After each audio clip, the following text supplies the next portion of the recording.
It started with a camera alert at 6:42 p.m., motion detected on my front porch. I figured it was another delivery. Maybe the birthday gift I'd ordered for my daughter finally showed up. But when I opened the live feed, my stomach dropped. There she was. Sophia Wilson, our HOA president, standing on my porch, smiling like she owned the place, and walking off with my package. For a second, I thought maybe it was a mistake. Maybe she was keeping it safe or helping out. But then I remembered this was the 4th time this month. 4 packages. 4 mysterious disappearances. And suddenly, the perfect little neighborhood I'd just moved into didn't feel so perfect anymore. The street was quiet. The lawns perfectly trimmed, the mailboxes all matching. But behind that perfect image, there was control, fear, and one woman running it all like her personal kingdom. I thought I moved to a quiet neighborhood. Turns out I moved right under the crown of Queen Sophia Wilson. It all started on a quiet Thursday evening. You know those moments when life feels perfectly ordinary? The sun setting over neat lawns, the smell of someone grilling a steak a few houses down, kids riding bikes before dinner. That was me, sitting in my living room, thinking it was just another calm evening in the neighborhood. Then my phone buzzed. Camera alert, motion detected, front porch. At first I didn't think much of it. I'd been waiting on a delivery, my daughter's replacement smartwatch, the one she uses to track her heart rate. Her last one never arrived. Actually, a lot of things hadn't arrived lately. A box of tools, my wife's vitamins, even a simple Amazon return got lost.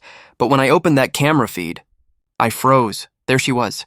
Sophia Wilson, our HOA president, the woman who waved to everyone every morning like she was queen of the cul-de-sac. And she was standing on my porch, holding my package, smiling, and walking away like she owned it. For a second, I thought maybe it was a mistake. Maybe she picked it up to keep it safe, but no. That was the same box I'd been tracking all day. My daughter's watch. The 4th package in 3 weeks, and this time, I had it on video. If you don't know Sophia Wilson, consider yourself lucky. She's the kind of person who remembers every rule, but only when it benefits her. She'd host HOA meetings like they were royal banquets, sitting at the end of the table in her pastel blazer, smiling as she fined people for things like improper mailbox alignment, and somehow people let her. Maybe it was her confidence or her charm or the way she'd drop phrases like, "I'm just trying to protect property values." But everyone was scared of her. The lawns here were perfect. The houses spotless. The driveways pressure washed every Sunday morning. But behind all that perfection, there was tension. Nobody spoke up. Nobody complained. Because once you crossed Sophia Wilson, she made your life miserable. And now, apparently, she'd added package theft to her list of hobbies. So I did what any normal person would do. I called the police. They were polite, sure. But after reviewing the footage, one of them sighed and said, "Sir, this looks like a civil matter. Maybe talk to your HOA?" Talk to my HOA? You mean talk to her? I hung up and stared at the screen, still watching the clip. Sophia in her fancy cardigan, walking off with my daughter's watch like it was hers. And just like that, something snapped in me. Over the next few days, I started getting letters from the HOA. Your trash cans were left out too long. Your fence color violates community tone guidelines. And my favorite? Unauthorized surveillance equipment on property. Yeah, she was calling out my security camera. It was clear. She knew I had her on video. And now she was trying to scare me into silence. But instead of backing down, I got angry. It started quietly, a message from my next-door neighbor, Julia. "Hey, did you ever get your Amazon stuff? I'm missing a few things too." Then George, a retired cop who lived 2 streets over, stopped by on his evening walk. He leaned on my fence and said, "You're not crazy. She's been doing this for years. Everyone's just too scared to say anything." And that's when it clicked. This wasn't about a few packages. This was about control. Sophia wanted everyone in this neighborhood to know that nothing happened here without her say-so. That night, I made myself a promise. If nobody else was going to stop her, I would. I didn't want violence. I didn't want drama. I wanted proof and justice. So I called an old college buddy, Brian. He's an engineer and works in product testing. I told him my idea, and after a long pause, he just laughed and said, "You're serious? You actually want to build a die pack?" I said, "No, I want to build justice." We spent the weekend setting it up.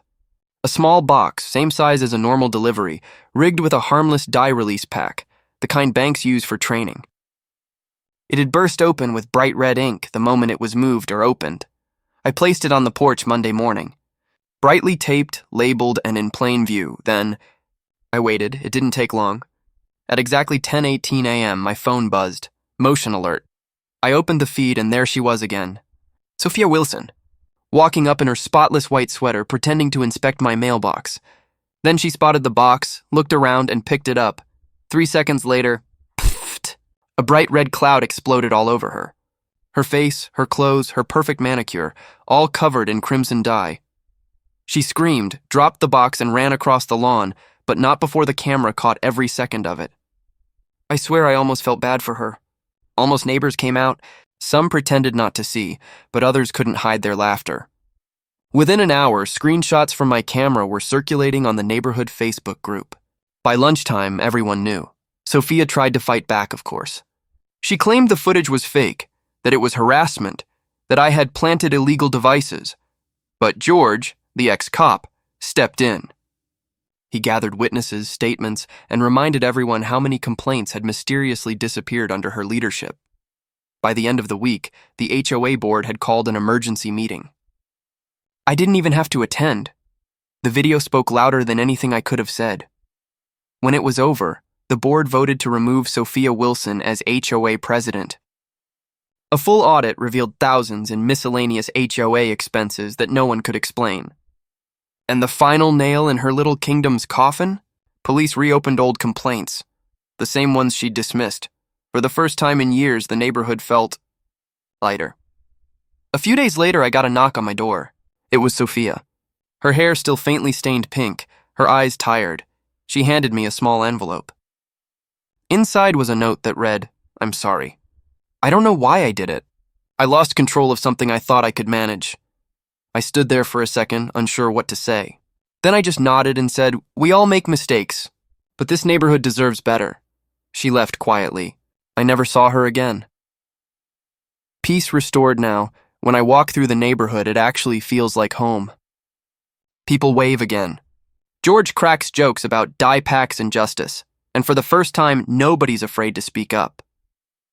The new HOA president is a kind woman named Julia, the same neighbor who first reached out. Meetings are short, fair, and honest. The lawns are still neat, but now the smiles are real. Every time I check my camera feed now, I feel a weird sense of peace. Not because I'm waiting for something to happen, but because I know if it does this time, people will stand up. And as for me, I still keep one of those dye pack boxes on the shelf in my garage, not as a trap, but as a reminder. A reminder that sometimes, even in the quietest neighborhoods, you have to make a little noise to bring back the peace. I thought I moved to a peaceful suburban dream. Turns out, I had to dethrone a queen to make it real.